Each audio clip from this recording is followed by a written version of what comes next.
இந்த விழாவுக்கு தலைமையேற்று மகா கவிதையை வெளியிட்டு வாழ்த்துரை வழங்கி அமர்ந்திருக்கிற தமிழ்நாட்டின் மாண்புமிகு முதலமைச்சர், என் தமிழாசான், கலைஞரின் கண்மணி முத்துவேல் கருணாநிதி ஸ்டாலின் அவர்களே, ஒன்றிய அரசின் முன்னாள் நிதியமைச்சர், உள்துறை அமைச்சர், என் மூத்த சகோதரர் ப. சிதம்பரம் அவர்களே, என் அருமைக்கும் வியப்புக்கும் உரிய விஞ்ஞானி டாக்டர் மயில்சாமி அண்ணாதுரை அவர்களே, நான் காதலோடு நேசித்துக் கொண்டிருக்கும் கலைஞானி அவர்களே, அமைச்சர் பெருமக்களே, சான்றோர்களே, பெரியோர்களே, தாய்மார்களே, பாசத்திற்குரிய பத்திரிகையாளர்களே, ஊடக உறவுகளே, நெடுந்தொலைவிலிருந்து இந்த விழாவுக்கு வந்திருக்கும் என்னரும் தமிழ் சொந்தங்களே, உங்கள் அனைவருக்கும் எனது அன்பான வணக்கத்தை தெரிவித்துக் கொள்கிறேன். இத்தனை பேராளுமைகள் ஒரு மேடையில் கூடுவது என்பது அத்துணை எளிதல்ல. 4 ஆளுமைகள், இந்தியாவே திரும்பி பார்க்கும் ஆளுமைகள் இந்த மேடையில் கூடியிருக்கிறார்கள். திராவிட மாடல் என்ற ஒரு மந்திரத்தால் இந்தியாவையே திரும்பி பார்க்க வைத்திருக்கிற ஆட்சி ஆளுமை நம்முடைய தளபதி மு க ஸ்டாலின் அவர்கள். 8 முறை இந்திய பொருளாதாரத்தை தூக்கி நிறுத்துகிற நிதிநிலை அறிக்கையை தாக்கல் செய்து பெருமை பெற்ற பெரும் பொருளாதார மேதை நம்முடைய ப. சிதம்பரம் என்ற பேராளுமை. ஒரே உடம்பில் தசாவதாரம் என்று 10 பாத்திரங்கள் நடிக்க முடியும் என்று உலகுக்கு எடுத்து காட்டிய கலை ஆளுமை கமலஹாசன் அவர்கள். ஆகாயத்தில் முதலில் கையெழுத்து போட்ட அறிவியல் ஆளுமை மயில்சாமி அண்ணாதுரை. இத்தனை பெருமக்கள் இங்கு கூடி மகா கவிதையை கொண்டாடி உச்சி முந்து உவந்து உங்களுக்கெல்லாம் முன்மொழிந்திருக்கிறார்கள் என்றால் இந்த பேராளுமைகளுக்கு நான் நன்றி சொல்கிறேன். உங்களுக்கெல்லாம் என்னுடைய மதிப்பையும் வணக்கத்தையும் தெரிவித்துக் கொள்கிறேன். நண்பர்களே, பெருமக்களே, நான் இந்த படைப்பை படைத்ததற்கு காரணம் இந்த பூமி உருண்டையின் மீது நான் கொண்டிருக்கிற காதல். என்னை தடவி செல்கிற காற்று, எனக்கு போதி மரமாகிய வானம், என் உடம்புக்குள் இருக்கிற நெருப்பு, என் உடம்பில் ஓடுகிற தண்ணீர், காற்று, இவைகளெல்லாம் இல்லை என்றால் நான் இல்லை. இந்த உடம்புக்குள் இருக்கிற இந்த ஐம்பூதங்களால் தான் நான் இயங்கிக் கொண்டிருக்கிறேன் என்ற அறிவியல் உண்மையும் அதற்கு மேலே ஒரு தார்மீக உண்மையும் என்னை இந்த படைப்பை எழுதச் செய்தன. நீங்கள் உணர மாட்டீர்கள். எனக்கு சில நேரங்களில் உணர்வதற்கு வாய்ப்பு இருக்கிறது. நீங்கள் அமர்ந்திருக்கிறீர்கள் காமராசர் அரங்கத்தில். நாற்காலியின் மீது நீங்கள் அமர்ந்திருக்கவில்லை. 450 கோடி ஆண்டுகள் கொண்ட நிலத்தின் மீது அமர்ந்திருக்கிறீர்கள். உங்களுக்கு தேவையான காற்று வெளியூரில் இருந்து வரவில்லை. உங்களுக்கு தேவையான காற்று விலை கொடுத்து வரவில்லை. உங்களை உயிரை இயக்குகிற காற்று உங்கள் நாசியின் முட்டத்தில் வசதியாக தவழ்ந்து கொண்டிருக்கிறது. உங்கள் நாசியின் வாசலிலேயே உங்கள் உயிர் காற்று உலவிக் கொண்டிருக்கிறது. உங்கள் காலடியின் கீழே 120 அடி ஆழத்தில் நுரைகட்டி நிற்கிறது தண்ணீர். 8 நிமிடம் 20 நொடிகளில் சூரியனின் முதல் கீற்று பூமியை தடவி மேகத்தை கடந்து உங்கள் வீட்டு ரோஜாவை வளர வைத்து உங்கள் வீட்டு ஜன்னலை தட்டி உங்கள் கண்களுக்குள் மெல்லிய இடைவெளிகளில் கருமணியை திருடிவிட்டு உட்கார்ந்து கதை பேசுகிறது வெயில். ஆகாயம், இந்த பூமிக்கு மேலே இருக்கிற ஆகாயம் ஒரு கூரை கட்டி வைத்திருக்கிறது, காற்றுக்கூரை. அந்த காற்றுக்கூரை மட்டும் இல்லை என்றால் எரிகற்களின் வீச்சில் இந்த பூமி எப்போதோ எரிந்து போயிருக்கும். நிலா மாதிரி பள்ளங்களும் மேடுகளும் குழிகளும் நிறைந்து இந்த பூமி சப்பழிந்து போயிருக்கும் என்று சொல்ல வேண்டும். இந்த பூமியை நாம் காப்பாற்றாவிட்டால் யார் காப்பாற்றுவது? இந்த பூமியும் அழிந்து விட்டால் இந்த மனித குலம் எங்கு சென்று வதியும் என்று யோசித்து யோசித்து பார்த்தபோது ஒரு கவிஞனாய், ஒரு தமிழனாய், ஒரு இயற்கையின் காதலனாய் இந்த ஐம்பூதங்களை கட்டி காத்து பூமியை காப்பாற்ற வேண்டும் என்ற வேட்கைதான் என்னை இதை எழுத வைத்தது. இந்த பூமி மட்டும் இல்லை என்றால் நீங்கள் எங்கே போவீர்கள்? உங்களால் புதன் கிரகத்துக்கு போக முடியுமா? முடியாது. புதன் கிரகம் ஒரு பக்கம் முழுக்க இரவு, ஒரு பக்கம் முழுக்க பகல். பகலின் வெப்பநிலை 4000 டிகிரி. இரவின் பனி பிரதேசம். இரவு ஒரு பக்கம் பனியாகி கிடக்கிறது, பகல் ஒரு பக்கம் வெப்பமுற்று கிடக்கிறது. புதன் கிரகத்தில் புக முடியாது. சரி, வெள்ளி கிரகம் போகலாமா? வீனஸில் போனால் அங்கு காற்று இல்லை. அது மட்டுமல்ல, அங்கு கடல் இருக்கிறது, எண்ணெய் கடல். மழை இருக்கிறது, அமில மழை. அங்கேயும் சென்று மனிதன் வதிய முடியாது. சரி, செவ்வாய் கிரகத்துக்கு போகலாமா? செவ்வாய் ஏன் சிவப்பாக இருக்கிறது என்ற கேள்விக்கு நீண்ட ஆராய்ச்சிக்கு பிறகு ஒரு பதில் கிடைத்தது. அதை இதில் பதிவு செய்திருக்கிறேன். செவ்வாயின் நிறம் ஏன் சிவப்பாக இருக்கிறது என்றால், துருவின் நிறம் சிவப்பு. துருப்பிடித்த கிரகம் செவ்வாய். அது ஏன் துருப்பிடித்து கிடக்கிறது என்று சொன்னால், செவ்வாயின் மேற்பரப்பில் இரும்பு இருக்கிறது. அந்த இரும்பு செவ்வாயின் ஆக்சிஜனை குடித்து குடித்து தீர்த்துவிட்டு தான் சிவப்பு நிறமாகிவிட்டது. அந்த செவ்வாயில் சென்று நீங்கள் குடியிருக்க இயலாது. வியாழன் கிரகங்களில் பெரியது. வியாழன் 1330 பூமிகளை அடுக்கி வைக்கலாம் வியாழனில் என்று குறிப்பு பேசுகிறது. 1330 பூமிகளை அடுக்கி வைக்கக்கூடிய வியாழனில் நீங்க சென்று வசிக்க முடியுமாவெனில் முடியாது. அது மீத்தேன், ஹைட்ரஜன், மீத்தேன், ஹைட்ரஜன் என்ற வாயுக்கு, அமோனியா என்ற 3 பொருள்களின் நச்சு சகதி என்கிறது விஞ்ஞானம். 10,000 அடி வரைக்கும் அந்த நச்சு சகதி. அதற்கு பிறகு உலோக பாறைகள். அந்த பாறைக்கு கீழே இருக்கிற வெப்பம் 10,000 டிகிரி. அந்த பாறைகளையே உருக்கி கல் நதிகளாக ஓட விடுகிற ஒரு வாய்ப்பு தான் வியாழனில் இருக்கிறது. எந்த கிரகத்திலும் வாழ முடியாது. குயில் கூவுகிற பூமியை, தென்றல் வீசுகிற இந்த பூமியை, கடல் தாளாட்டுகிற இந்த பூமியை, பச்சை தாவரங்கள் வரவேற்பு படிக்கிற இந்த பூமியை, வானவில்லை ரசிக்கிற இந்த பூமியை விட்டு விட்டு எந்த கிரகத்துக்கு மனிதா போவாய் என்றுதான் மகா கவிதை உங்களை பார்த்து கேள்வி கேட்கிறது தோழர்களே. இந்த கேள்விக்கான பதில்தான் மகா கவிதை முழுக்க விரவி கிடப்பதாக நான் நினைக்கிறேன். நண்பர்களே, இன்னொரு முக்கியமான செய்தி மிக அழகாக சிதம்பரம் ஐயா அவர்கள் இங்கே கோடிட்டு காட்டினார். அவர் சொன்னது மிக முக்கியமானது. மனிதன் குரங்கிலிருந்து பிறந்தானா என்ற கேள்வி மிக பழைய கேள்வி. அந்த கேள்விக்கு மகா கவிதை வேறொரு விடை சொல்கிறது. மகா கவிதை சொல்கிறது, மனிதன் குரங்கிலிருந்து பிறக்கவில்லை, குழம்பிலிருந்து பிறந்தான். சூரிய சூடு இந்த வானவெளியில் வீசப்பட்ட பொழுது அது குளிர்ந்து குளிர்ந்து குளிர்ந்து அந்த குழம்பு தான் பூமியானது. அந்த குழம்பு மலையானது. மலை, கல், மழை இப்படி ஆன பிறகு மழை பெய்தது. மழை என்றால் ஒரு நாள் 2 நாள் மழை அல்ல. காயல்பட்டினத்தில் ஒரே நாளில் 95 சென்டிமீட்டர் மழை பெய்தது என்று துடித்து போனாரே நம்முடைய முதலமைச்சர். ஓடி ஓடி உழைத்தாரே, உடலம் கூட காணாமல். அந்த ஒரு நாள் மழைக்கே இந்த பூமி தாங்கவில்லை. 95 சென்டிமீட்டர் மழைக்கே என்றால் யுகம் யுகமாக மழை, வெறியெடுத்த மழை, கல்லை பூமியில் வீசுகிற மழை, மூழ்க மூழ்க மழை, இந்த பூமியின் 3/4 பாகம் மூழ்கி போகிற மழை.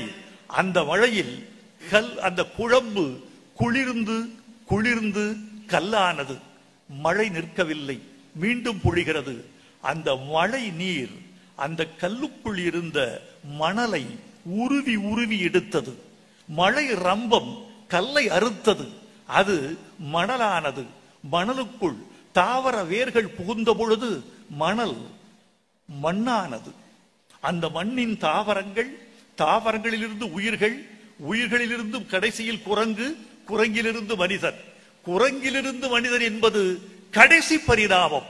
அதற்கு முன்னால் கல்லிலிருந்து மனிதன் என்பதுதான் முதல் பரிணாமம். தமிழன் கடவுளை வடித்த போது கல்லைத்தான் கடவுளாக வடித்தான். அவன்தான் முதல் விஞ்ஞானி. அவனுக்கு தெரிந்திருக்கிறது கல்தான் மனிதனின் மூலம் என்று அவனுக்கு தெரிந்திருக்கிறது. கல்தான் கடவுள். நீ கடவுள் என்று சொல்லிவிட்டு போ, நான் கல் என்று சொல்லுகிறேன். கல்லையே கடவுள் என்று நானும், கடவுளே கல் என்று நீயும் கருதிவிட்டு போ என்றுதான் தமிழன் கல்லிலிருந்து கடவுளுக்கு சிலை வடித்திருக்கிறார் என்று எனக்கு தோன்றுகிறது. சில ஆச்சரியங்கள் இருக்கின்றன நண்பர்களே.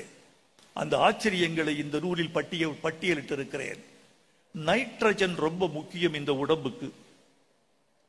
திருக்குறள் பேசி, தேவாரம் பேசி, கம்பராமாயணம் பேசி, பாரதி பேசி, பாரதிதாசன் பேசி, சூளாமணி பேசி, இப்படியெல்லாம் பேசி பேசி பேசி கனவுகளிலும் கற்பனைகளிலும் அபாயா ஜாலங்களிலும் கிடந்து கொடுத்த தமிழினத்தை அறிவியலின் கண்கொண்டு திறக்க வருகிறது மகா கவிதை என்பதை இந்த மன்றத்தில் நான் மகிழ்ச்சியோடு தெரிவித்துக் கொள்கிறேன். அவை கூடாது என்பதல்ல, அவை மட்டும் போதாது என்று சொல்கிறது மகா கவிதை. தமிழை நிகழ்காலத்துக்கு இழுத்து வா, தமிழை வாழ்வியல் கருவியாக்கு, தமிழை அறிவு கருவியாக்கு, தமிழை விஞ்ஞானப்படுத்து.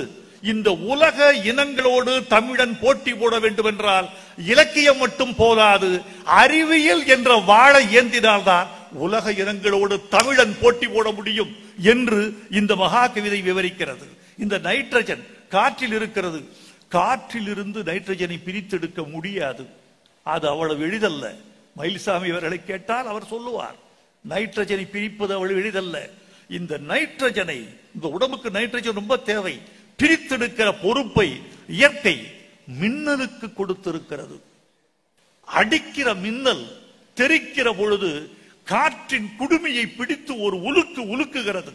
அப்படி உலுக்குகிற பொழுது காற்றில் இருந்த நைட்ரஜன் மண்ணில் தெரிக்கிறது. அதை மண் எடுத்துக் கொள்கிறது. அந்த மண்ணிலிருந்து விளைகிற தாவரங்கள் அந்த நைட்ரஜனை உணவுக்குள் செலுத்தி அந்த உணவு மனிதனுக்குள் வந்து இப்படியெல்லாம் ஒரு சக்கரம் நிகழ்கிறது என்று சொல்லுகிறது. வியாழன் இருக்கிறதே, வியாழன் இது ஒரு விசித்திரமான கிரகம். இந்த சூரிய குடும்பத்தின் 8 கிரகங்களில் சூரியன் மட்டும்தான் நட்சத்திரம், மற்றவையெல்லாம் கோள்கள். இந்த வியாழனுக்கு மட்டும் அப்படி ஒரு வாய்ப்பு இருந்தது, நட்சத்திரமாகிற வாய்ப்பு. நட்சத்திரமாகக்கூடிய வாய்ப்பை அந்த வியாழன் போகும் வழியிலேயே இழந்து விட்டது, கோளாக நின்று விட்டது. இதை எழுதியிருக்கிறேன். இந்த உலகத்தை கட்டியாள கருதி போருக்கு சென்ற சக்கரவர்த்தி பாதி வழியிலே சாமியாராக திரும்பி வந்தது போல் நட்சத்திரமாக ஆசைப்பட்ட வியாழன் பாதியிலேயே கோளாகி குறுகி முடிந்தது என்று எழுதியிருக்கிறேன். இங்குதான் ஒரு அறிவியல் உண்மையை சொல்வதற்கு தமிழின் அழகியல் வருகிறது. அறிவியல் உண்மை, வெறும் உண்மை. அந்த உண்மையை கவிதைப்படுத்துவது தமிழ். கவிதைப்படுத்துகிற தமிழும் அறிவியல் சொல்கிற உண்மையும் கூடி பிறந்த கவிதைதான் இந்த மகா கவிதை என்று உங்களுக்கு சொல்ல வேண்டும். நண்பர்களே, எல்லாவற்றுக்கும் ஒரு முடிவு உண்டு. மாமனிதர் புத்தர் சொல்லிவிட்டு போனார், ஒன்றுக்கு மேற்பட்ட மூலகங்களால் ஆன எல்லா பொருளும் கடைசியில் அழிவில் முடியும். இந்த உடம்பு ஏன் அழிகிறது? இது ஐம்பூதங்களின் மூலகங்கள். இந்த கட்டை ஏன் அழிகிறது? இதுவும் சேர்மானம். கட்டிடம் ஏன் அழிகிறது? வெறும் சேர்மானம். சூரியனும் அழியும், நில அழியும், பூமி அழியும் என்று மாமனிதர் புத்தர் சொல்லிவிட்டு போனார். இந்த சூரியன் இருக்கிறதே, அது யாருக்கும் சொல்லாமல் ஒரு பெரிய தொண்டை இந்த உலகுக்கு செய்து வருகிறது. ஹைட்ரஜனை ஹீலியமாக மாற்றி எரிந்து கொண்டே இருக்கிறது. எரிகிறது. அது விறகு தேடவில்லை, அதற்கு எரிபொருள் தேவையில்லை. தனக்குள் இருக்கிற ஹைட்ரஜனையே அது எரிபொருளாக மாற்றி 4 ஹைட்ரஜன் அணுக்களை ஒன்று கூட்டி ஹீலியமாக்கி எரிகிறது எரிகிறது எரிந்து கொண்டே இருக்கிறது. 450 கோடி ஆண்டுகள் எரிந்து கொண்டிருக்கிறது, யார் துணையும் இல்லாமல். அதுதான் சூரியன். அதனால்தான் சூரியன் வணங்கப்படுகிறது. அதனால்தான் சூரியன் இந்த உலகுக்கு தந்தை என்று கொண்டாடப்படுகிறது. அந்த ஹீலியம் ஒரு காலத்தில் தீர்ந்துவிடும். அந்த ஹைட்ரஜன் தீரும், சூரியன் சுருங்கும், சுருங்கி சுருங்கி செம்பூதமாகும். செம்பூதமான பிறகு குள்ளனாகும். அந்த செம்பூதம் என்ன செய்யும்? பக்கத்தில் இருக்கிற புதனை முதலில் விழுங்கும், பிறகு செவ்வாயை விழுங்கும், மெல்ல மெல்ல பூமியை விழுங்கும். 450 கோடி ஆண்டுகளுக்கு பிறகு இது நிகழ்ந்தே தீரும். இதுதான் இயற்பியல், இதுதான் வாழ்க்கை, இதுதான் தத்துவம், இதுதான் அறிவு என்று இந்த உலகம் நம்பத் தொடங்கினால் வாழ்வியல் குறித்த சிந்தனைகள் மாறும். எல்லாமே அழிவுக்கு உட்பட்டது என்றால் நீ ஏன் அலைகிறாய்? நீ ஏன் பொருளை அறமற்ற வழியில் சேர்க்கிறாய்? எப்படி தூய்க்கப் போகிறாய்? எல்லாமே அழிவுக்கு உட்பட்டதெனில் ஏன் இந்த வேட்கை, ஏன் இந்த வேட்டை என்று மனிதனை பார்த்து இந்த மகா கவிதை கேள்வி கேட்கும். ஆனாலும் எனக்கு ஒன்று தோன்றுகிறது, மனிதன் கடைசியில் வெல்வான். இதோ இந்த அட்டைப்படத்தில் இருக்கிற மனிதனை நான் நம்புகிறேன். முதலில் செயற்கை நுண்ணறிவில் உருவாக்கப்பட்ட படம் இந்த படம். உருவாக்கியவன் என் மகன் மதன் கார்கி. மதன் கார்கி ஒரு மாதமாக உழைத்து இந்த படத்தை உருவாக்கி, செயற்கை நுண்ணறிவில் முதலில் தமிழில் அட்டைப்படம் வர வேண்டும் என்று அவர் விரும்பினார். அதை நாங்கள் செயல்படுத்தினோம். மதன் கார்கி செய்து கொடுத்த மனிதன் முறுக்கி நிற்பவன், திமிரி நிற்பவன். மனிதன் என்றைக்குமே வெற்றி பெறுவான். இந்த பூமியை பார்க்கிற போது எனக்கு ஒன்று தோன்றுகிறது, மனிதன் சிறுமையிலும் சிறுமையானவன். இந்த பால் வீதிகளின் கணக்கில் அறிவாளிகள் நிறைய வந்திருக்கிறீர்கள். உங்களை பார்த்து எனக்கு வியப்பாக இருக்கிறது. நாங்கள் இங்கே பொழுதுபோக்கு பேசவில்லை, திரைப்பட வசனம் பாடல் பேசவில்லை, இங்கே நட்சத்திரங்கள் யாரும் ஆடி காட்டவில்லை. கமலஹாசன் என்ற அறிவாளி இங்கே வந்திருக்கிறார். அவர் அறிவாளி என்பதனால் இங்கு அழைத்தேனே தவிர நடிகர் என்பதற்காக அல்ல. அவர் நடிகராக இருப்பது உபதொழில், அறிவாளியாக இருப்பதுதான் மெய்த்தொழில். அதனால் அவரை இங்கு அழைத்தேன். ஆனாலும் இங்கு அறிவியல் பேசப்பட்டது, ஆழமான தமிழ் பேசப்பட்டது, பிரபஞ்சம் பேசப்படுகிறது, கோழியல் வானியல் பேசப்படுகிறது. ஆனால் எம் அறிவு தமிழ் மக்கள் 3 மணி நேரமாக தங்கள் உயிரையே உருக்கி இந்த மண்டபத்தில் ஊற்றிவிட்டு கரவொலி செய்து கொண்டே இருக்கிறீர்களே. இந்த அன்புக்கும் இந்த அறிவுக்கும் தமிழ் கடமைப்பட்டிருக்கிறது. மெல்ல தமிழினி வாழும் என்ற நம்பிக்கையை நாம் பெறுகிறோம். இந்த அறிவு வேண்டும். இந்த அறிவு தலைமுறையை வளர்க்கத்தான் பெரியார் பாடுபட்டார், அண்ணா பாடுபட்டார், கலைஞர் பாடுபட்டார், தளபதி பாடுபட்டுக் கொண்டிருக்கிறார். கல்விக்கு அவர் செய்கிற தொண்டை நான் வியந்து வியந்து பார்த்துக் கொண்டிருக்கிறேன். கல்வி, மருத்துவம் இந்த இரண்டையும் எந்த அரசு முன்னெடுக்கிறதோ அதுதான் மக்கள் அரசு. அந்த மக்கள் அரசின் தலைவன் தளபதி ஸ்டாலின் என்பதை இந்த மண்ணுக்கு நாம் சொல்ல வேண்டிய அவசியம் இல்லை. நண்பர்களே, இந்த நட்சத்திரங்களை விட சூரியன் ஒன்றும் பெரியதல்ல. இந்த மொத்த பிரபஞ்சத்தில் பால் வீதியில் இந்த சூரியன் ஒரு சுண்டைக்காய். இந்த சூரியனை பால் வீதி கணக்கில் எடுத்துக் கொள்ளாது. இந்த சூரிய குடும்பம் என்பதை இந்த வானத்தில் ஒரு கணக்கே இல்லை. இந்த பூமி என்பது உனக்கும் எனக்கும் பெருசு. இந்த சூரியன் என்பது இந்த பூமிக்கு பெருசு, சூரிய குடும்பத்துக்கு பெருசு. பால் வீதியில் இது கணக்கிலே இல்லை. இது ஒரு நட்சத்திரமா, இதற்கு 8 கோள்களா, இதெல்லாம் ஒரு பிரபஞ்சத்தில் ஒரு படைப்பாம் என்று பால் வீதியில் பேச்சிருக்கும். பிற கோள்கள் கேலி பேசும். அப்படி சிறுமையிலும் சிறுமையானது சூரிய குடும்பம், சிறுமையிலும் சிறுமையானவன் மனிதன். இது விஞ்ஞான கணக்கு. ஆனால் அறிவின் கணக்கு, உழைப்பின் கணக்கு, மனிதன்தான் பெருமையிலும் பெருமையானவன். ஏனென்றால் எந்த நட்சத்திரத்திற்கும் தன் விதியை தாண்டி பயணிக்க தெரியாது. எந்த கோளுக்கும் தன்னுடைய இயற்பியல் விதியை தாண்டி நடமாட தெரியாது. விதிகளை உடைத்து ஒரு நட்சத்திரமோ கோளோ நடக்க தெரியாது. விதிகளை உடைக்க தெரியாது. மனிதன்தான் விதிகளை இடுவான், விதிகளை உடைப்பான். சட்டம் இடுவான், சட்டத்தை மீறுவான். அறிவின் எல்லை இதுவென்பான், அவனே தாண்டுவான். கடவுளை விட பெரியவன் மனிதன். கடவுளுக்கு விதி உண்டு, மனிதனுக்கு விதி கிடையாது. இந்த விதியற்ற இந்த போராளிதான் இந்த அட்டைப்படத்தில் இருக்கக்கூடிய மாமனிதன் என்று நான் கொண்டாடுகிறேன். நண்பர்களே, ஒரு செய்தி முதலமைச்சர் அவர்கள் அழகாக சொன்னார். அவர் இங்கே பேசிய பேச்சு என்பது வெறும் கவிதை வெளியீட்டு விழா பேச்சு மட்டுமல்ல. அவர் பேசிய பேச்சு சமூக அக்கறை உள்ள பேச்சு, செயல்படுகிற அரசினுடைய பேச்சு. இந்த கார்பன் இந்த உலகத்தில் கட்டுப்படாவிட்டால் எந்தெந்த நிலைமையை இந்த பிரபஞ்சம் சந்திக்கும் என்று அவர் கோடிட்டு விட்டு காட்டினார். 195 நாடுகள் கூடின பாரிஸ் மாநகரத்தில் ஒட்டுமொத்த உலகத்தின் புவி வெப்ப சூட்டை 1.5 பாகை குறைக்க வேண்டும் என்று 195 நாடுகள் கூடி கையொப்பமிட்டன. கையொப்பமிட்டு விமானத்தில் ஏறிய போது கையொப்பத்தை மறந்து விட்டன. நாடுகளுக்கு போகிற போது கைகளையே மறந்து விட்டன. இந்த 1.5 விழுக்காடு கார்பன் புவிச்சூடு குறைக்கப்பட்டால் இந்த பூமியின் வெப்பநிலை கொஞ்சம் மாறக்கூடும்.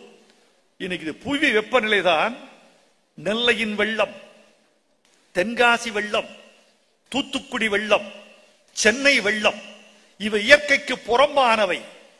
பைத்தியம் பிடித்த மனிதன் சட்டையை கிழித்துக் கொள்வது மாதிரி பைத்தியம் பிடித்த வானம் மேகத்தை கிழித்துக் கொள்கிறது. ஒரே இடத்தில் கொட்டி தொலைக்கிறது. மேக உடைப்பு என்கிறார்கள். அதீதமான மழை, அதீதமான வெள்ளம். இந்த புவி வெப்பம் என்பது அதீதமான மழையை மட்டுமல்ல, அதீதமான வறட்சியையும் கொண்டு வரும் என்பதை மறந்து விடாதீர்கள். அதீத வெள்ளம், அதீத வறட்சி இரண்டும் புவிச்சூட்டின் விளைவுகள். இவைகள் யாரும் கையொப்பமிடவில்லை. வளர்ந்த நாடுகள் கார்பனை விற்று சம்பாதித்து விட்டு வர்த்தக சூதாட்டத்தில் வெற்றி பெற்ற பிறகு வளரும் நாடுகள் எக்கேடு கெட்டால் எனக்கென்ன என்று அந்த நாடுகள் கண்மூடி கொண்டன. வளரும் நாடுகளான இந்தியா போன்ற நாடுகளும் கிழக்காசிய நாடுகளும் தான் இது குறித்து கவலைப்பட்டுக் கொண்டிருக்கின்றன. வளர்ந்த நாடுகளே, உங்களை பார்த்து ஒரு வார்த்தை, அறம் கூர்ந்து அருள் கூர்ந்து அந்த 1.5 விழுக்காடு வெப்பநிலையை குறைப்பதற்கு உங்கள் கார்பன் வெளியீட்டு அளவை குறைத்துக் கொள்ளுங்கள் என்று இந்தியாவின் தென்கோடியில் தமிழ்நாட்டின் தென்முனையில் இருந்து ஒரு கவிஞன் முதலமைச்சர் தலைமையில் உங்களுக்கு வேண்டுகோள் விடுத்தான் என்று குறித்துக் கொள்ளுங்கள். இது ஒரு கவிஞனின் குரல் அல்ல, மானுடத்தின் குரல், அழிய போகிற மனித இனத்தினுடைய குரல், வளரும் நாடுகளின் குரல், 3ஆம் உலக நாடுகளின் குரல் என்று நீங்கள் எடுத்துக்கொண்டால் தான் இந்த பூமியை பாதுகாக்க முடியும். விஞ்ஞானிகளுக்கு ஒரு வார்த்தை, ஐயா மயில்சாமி அண்ணாதுரை அவர்கள் வந்திருக்கிறார்கள், இன்னும் பல விஞ்ஞானிகள் இருக்கிறார்கள் இந்த நாட்டில். அவர்களுக்கெல்லாம் ஒரு வார்த்தை, இந்த புவி வெப்பச்சூட்டை ஒழித்து வானத்தை சாந்தப்படுத்தி பூமியை காப்பாற்ற வேண்டும் என்றால் புதை படிவ எரிபொருள்களை விட்டு நீங்கள் வெளியேற வேண்டும். இதை தயவு செய்து பத்திரிகையாளர்கள் குறித்துக் கொள்ள வேண்டும். நிலக்கரி, பெட்ரோல், இந்த 2 புதைவடிவ எரிபொருள்களை கடந்து மனிதன் சூரிய சக்தியின் இயற்கை மின்சக்தியை கண்டறிந்தால் ஒழிய இந்த பூமியை நீங்கள் காப்பாற்ற முடியாது. ஜோ பைடனோ, நெத்தன்யாகுவோ, புத்தினோ இதற்கு கை கொடுப்பார்கள் என்று நான் கருதவில்லை. ஏனென்றால் கார்பன் அவர்களுக்கு காசு, கார்பன் அவர்களுக்கு வணிகம், கார்பன் அவர்களுக்கு முதலீடு. அவர்கள் நமக்காக தலையாட்ட மாட்டார்கள். இதற்கு எரிபொருளை மாற்று சக்தியை கண்டுபிடிப்பதற்கு இந்திய விஞ்ஞானிகள் முயல வேண்டும், உலக விஞ்ஞானிகள் முயல வேண்டும். கார்பனை அதிகமாக வெளியிடுகிற நிலக்கரி, கார்பனை அதிகமாக வெளியிடுகிற பெட்ரோல், இந்த இரண்டையும் தாண்டி இயற்கை மின்சக்தியை கண்டுபிடிக்க வேண்டும். அதற்கு ஒரு வழிதான் உண்டு என்று விஞ்ஞானம் சொல்கிறது. பாலி சிலிகான் என்ற மூலப்பொருள் மட்டும் உபரியாக இருந்தால் இந்த உலகத்தை காப்பாற்றி விடலாம். ஆனால் இந்த சூரிய மின்சக்திக்கு தேவையான பாலி சிலிகான் என்ற மூலப்பொருள் 95 விழுக்காடு சீனாவில் மட்டுமே கிடைக்கிறது. இந்தியாவில் கிட்டாதா? தங்கத்தை தேடுகிற மனிதா, நிறுத்திவிடு, பாலி சிலிகான் தேடு. வைரத்தை தோண்டுகிற மனிதா விட்டுவிடு, பாலி சிலிகான் தேடு. இந்த உலகத்துக்கு எது தேவையோ அதை தேடு. தங்கமும் வைரமும் தனிமனித சொத்துக்கள், பாலி சிலிகான் உலக பொதுவுடைமை சொத்து. அதை தேடு, அதை தேடி கண்டறிந்து இந்த உலகத்தை மீட்டெடு என்பதுதான் என்னுடைய கருத்தாக நான் வைக்கிறேன். ஒரு கருத்து ரொம்ப அழகாக முதலமைச்சர் அவர்கள் எனக்கு அடுத்த வேலையை ஒப்படைத்திருக்கிறார்கள். நான் ஒரு படைப்பை முடித்துவிட்டு கொஞ்சம் கலைத்துறைக்கு போவேன். அங்க சில ஆண்டுகள் பாட்டு எழுதுவேன். வயிறு இருக்கிறதல்லவா, இந்த கவிதைகள் எல்லாம் இதயத்துக்கு, பாட்டுதான் எனக்கு வயிற்றுக்கு. உங்கள் இதயத்தை, தமிழர்களின் இதயம் பட்டினி கிடக்க கூடாது என்று கருதுகிறவன் நூல் படைப்பான். தன் வயிறு பட்டினி கிடக்க கூடாது என்று கருதுகிற கவிஞன் பாட்டெழுத போவான். பாட்டெழுத போனால் இலக்கியத்திற்கு வேலை செய்ய முடியவில்லை, இலக்கியத்துக்கு போனால் பாட்டெழுத முடியவில்லை. இந்த இரண்டு குதிரைகளில் சவாரி செய்வது இயலாத காரியம். ஏதாவது ஒரு குதிரையில் தான் சவாரி செய்ய வேண்டும். இந்த படைப்பு எழுதுவது வானத்திலிருந்து எனக்கு ஒரு குரல் கேட்கும், இப்போது எழுது. இதோ உட்பொருள், உள்ளடக்கம் ஏதாவது ஒரு குயிர் சத்தத்தில் கேட்கும், ஒரு இடி ஓசையில் கேட்கும், ஒரு முட்டு உடைகிற சப்தத்தில் கேட்கும். அடுத்த பொருளுக்கான, கவிதைக்கான உட்பொருள் அல்லது நதியின் சலசலப்பில் கேட்கும் ஒரு உள்ளடக்கம் வருகிறது, எழுது என்று. ஒரு வானவில் கடந்து போகிற போது சொல்லிவிட்டு போகும். ஒரு பறவை என்னை பார்த்து கண்ணடித்து விட்டு போகிற போது ஒன்று தோன்றும். ஒரு வானத்திலிருந்து, பூமியிலிருந்து ஒரு குரல் கேட்காமல் எனக்கு அடுத்த படைப்புக்கு நான் நூலுக்கு போவதில்லை. நூல் என்பது என் சொந்த உந்துதல், பாட்டு என்பது அடுத்தவர் உந்துதல். நான் அந்திமழை பொழிந்தது கமலஹாசனுக்காக, நான் மகா கவிதை எழுதுவது எனக்காக. அவருக்கும் எனக்குமான வேறுபாடு இவ்வளவுதான். இது சொந்த முயற்சி. அடுத்து என்ன எழுதுவது? காலமே நீ சொல், காற்றே நீ சொல். ஒரு சின்ன இடைவெளி விடுகிறேன். குயிலே வந்து கூவி விட்டு போ, அதிகாலை சூரியோதயமே முதல் கீற்றே என்னை பார்த்து அடுத்து இதை எழுது வைரமுத்து என்று சொல்லிக் கொடு. நான் அசை போடுவேன், ஊறப் போடுவேன், மெல்ல மெல்ல வெளியே வருவேன். அதற்கு கண்காது மூக்கு வைப்பேன். கர்ப்பத்தில் குழந்தை மெல்ல மெல்ல கண்ணும் காதும் மூக்கும் வைத்து விரலும் விழியும் வளர்வது மாதிரி மெல்ல மெல்ல வளர்த்தெடுத்து சில ஆண்டுகளுக்கு பிறகு ஒரு படைப்பாக கொடுப்பேன். அந்த சிரமத்தை முதலமைச்சர் எனக்கு தரவில்லை. மாண்புமிகு முதலமைச்சர் அவர்கள் வைரமுத்து அடுத்த கலைஞர் காவியம் எழுது, இது என் கட்டளை என்று சொல்லிவிட்டிருக்கிறார்.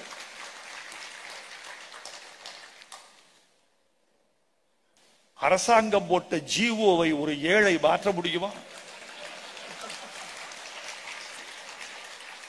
ஒரு ஜிஓவை போட்டு இருக்கிறீர்கள், கவர்மெண்ட் ஆர்டர். எனவே உங்கள் கட்டளையை நான் கருமமாக ஏற்றுக்கொண்டு செய்வேன் என்று சொல்லிக் கொள்கிறேன்.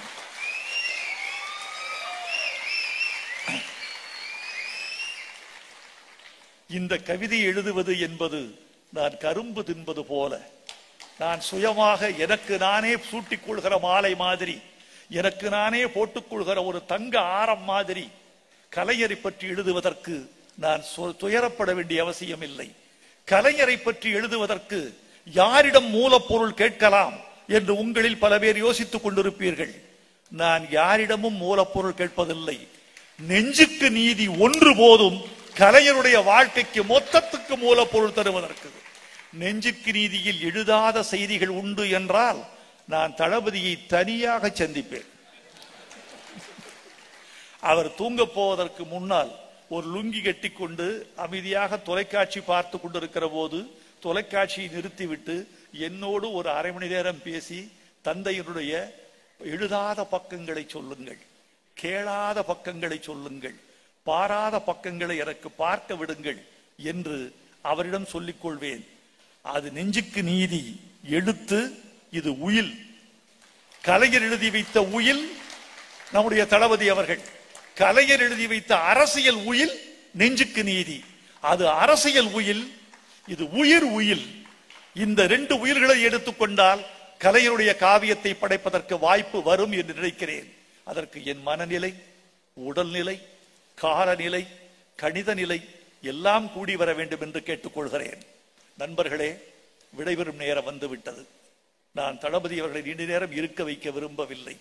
நான் 2 கவிஞர்களின் பெரும் கட்டளையை நிறைவேற்றி இருக்கிறேன் இந்த மகா கவிதை விழாவில்.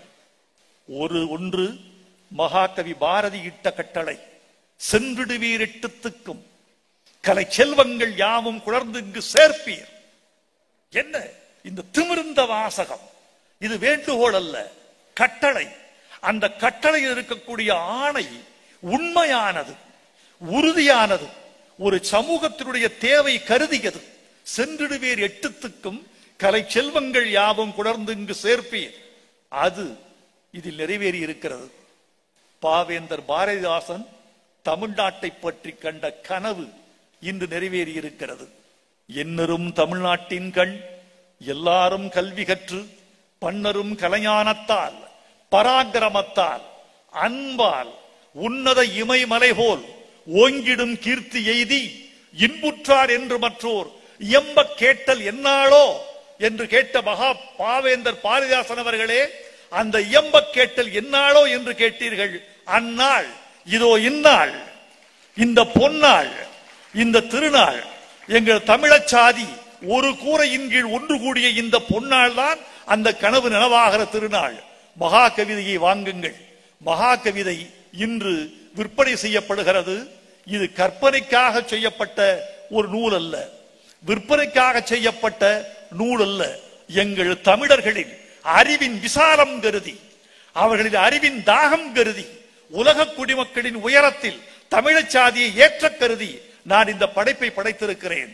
வந்திருந்த பெருமக்கள் வாழ்க, முதலமைச்சர் வாழ்க, கமல் அவர்கள் வாழ்க, சிதம்பரம் அவர்கள் வாழ்க, மயில்சாமி அண்ணாதுரை அவர்கள் வாழ்க, இந்த விழாவுக்கு தோள் கொடுத்த தோழர்கள் வாழ்க, எங்கள் தமிழ் இனம் வாழ்க, தமிழ் கவிதை வெல்க என்று வாழ்த்தி விடைபெறுகிறேன்.